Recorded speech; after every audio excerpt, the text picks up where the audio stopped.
Salut les amis. Aujourd'hui, nous allons décortiquer tout sur cette carte mère de la HP ProBook 440 G1. Alors, on se retrouve après le générique.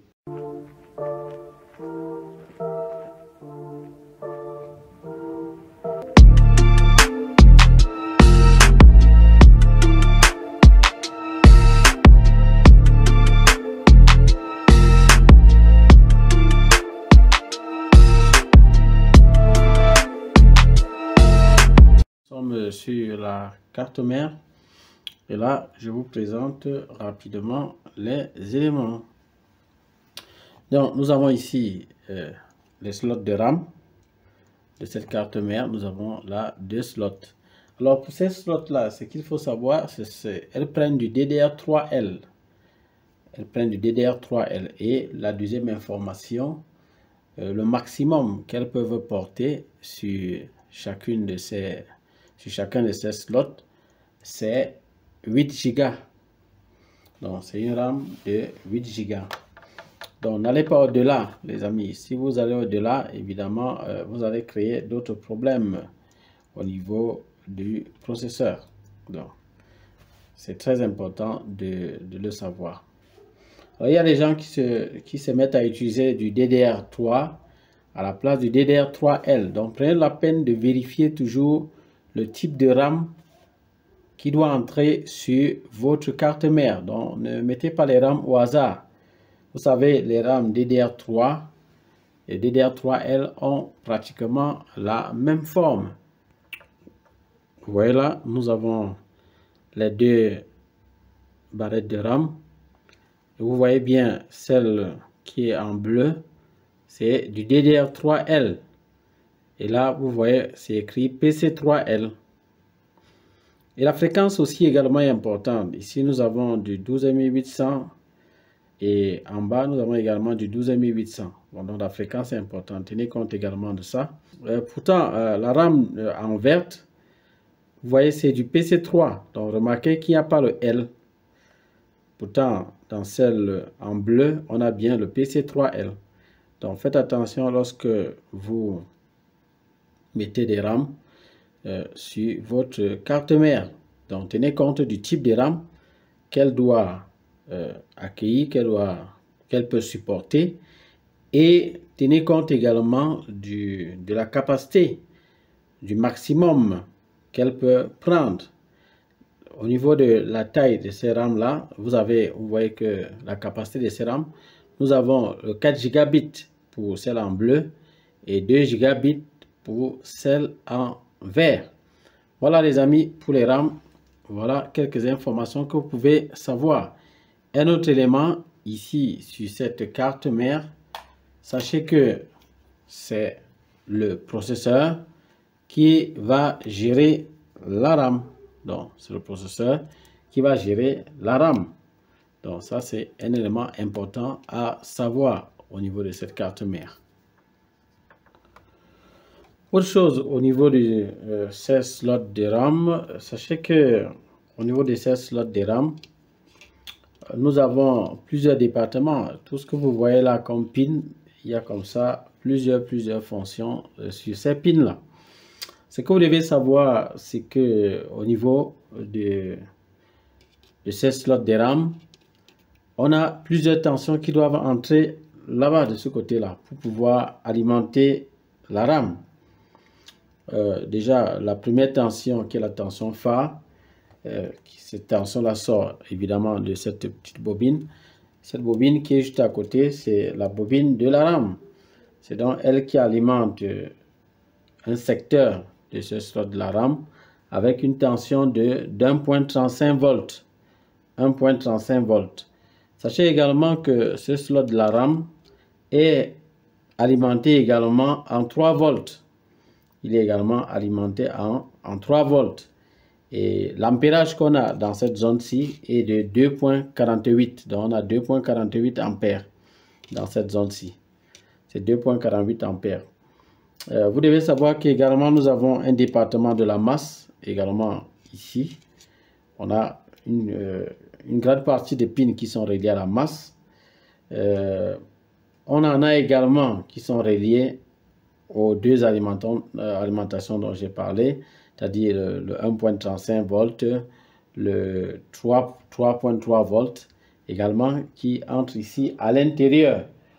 Nous avons également la moitié, ce qu'on appelle le DDR VTT, le DDR VTT, qui est dans la moitié de 1.35 volts, c'est-à-dire 0. Je peux dire c'est 0.65 hein, 0.65 volts à peu près. Donc, qui va entrer ici à l'intérieur de ce slot de la RAM. Donc, vous voyez qu'en résumé, ce slot de la RAM est alimenté avec 3 tensions. Nous avons la tension de 1.35 volts. Nous avons 3 volts. Nous avons également 0,65 volts. Bon, ça peut aller même à 0,75 volts. Donc, c'est autour de là, entre 0,65 volts et 0,75 volts. On a un département de la masse également au niveau de ce slot de la RAM. On a également un département du clock.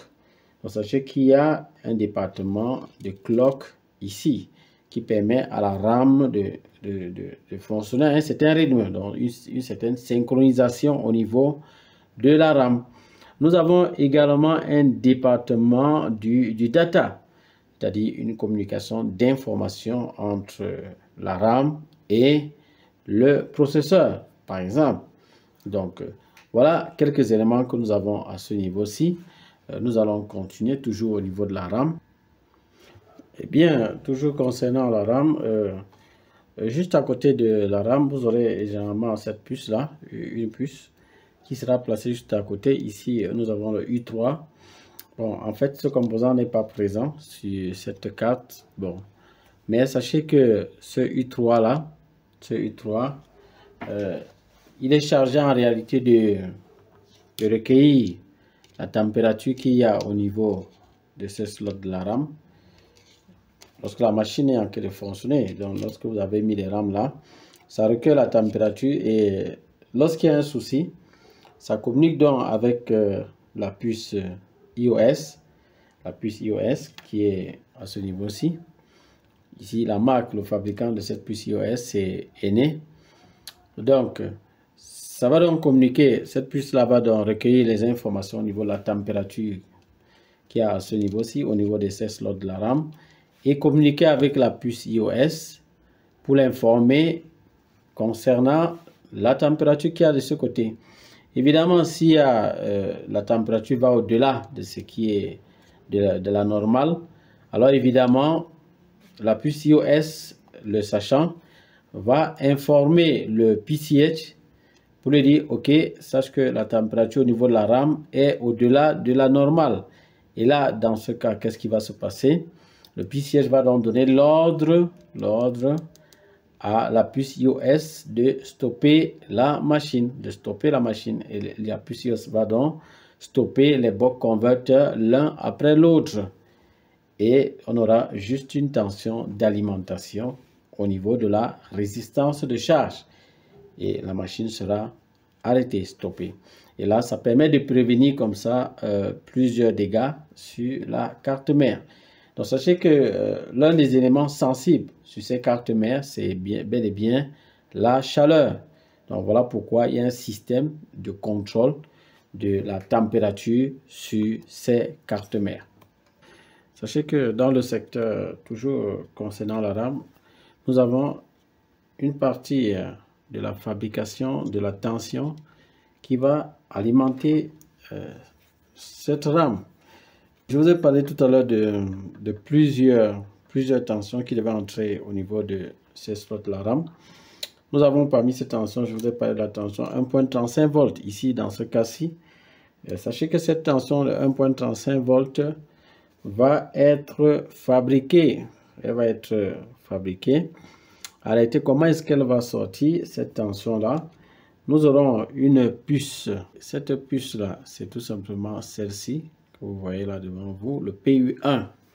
Donc, c'est donc le PU1 qui alimente la RAM avec la tension 1.35 volts. Alors, comment est-ce qu'elle le fait en réalité? Sur cette puce, on aura besoin de plusieurs éléments pour qu'elle puisse bien fonctionner. Et lorsqu'elle va être prête à fonctionner, qu'est-ce qu'elle va faire? Elle va devoir manipuler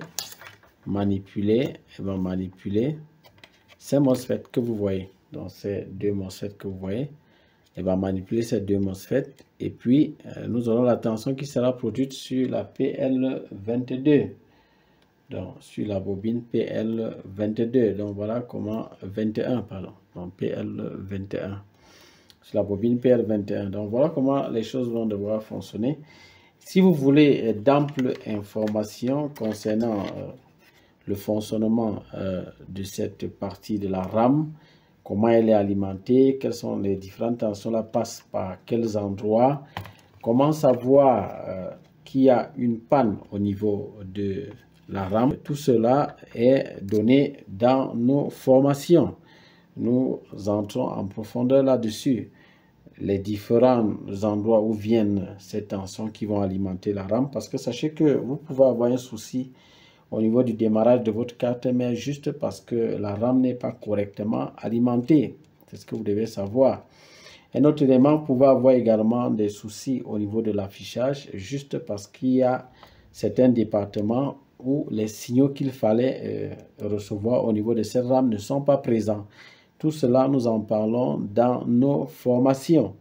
Donc, pour ceux qui sont intéressés, vous allez tout simplement nous contacter au numéro WhatsApp que nous avons laissé dans la description. Donc, vous nous contactez, on va vous donner le prix pour la formation à distance à Avenir Computer Repair.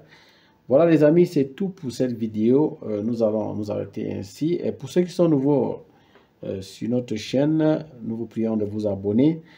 Activez également la cloche de notification pour recevoir automatiquement nos prochaines vidéos. Likez également le contenu si ça vous a intéressé. N'oubliez pas de liker, ça nous va tout droit au cœur lorsque vous nous laissez un pouce bleu. C'est aussi gentil de votre part. Et pour la prochaine vidéo, nous allons poursuivre toujours par rapport à cette carte mère. Nous allons devoir décortiquer vraiment les éléments de cette carte mère progressivement pour que vous ayez une bonne idée concernant cette carte mère. Donc voilà. Nous allons nous arrêter là et je vous dis à bientôt pour la suite de ce cours. Bye bye.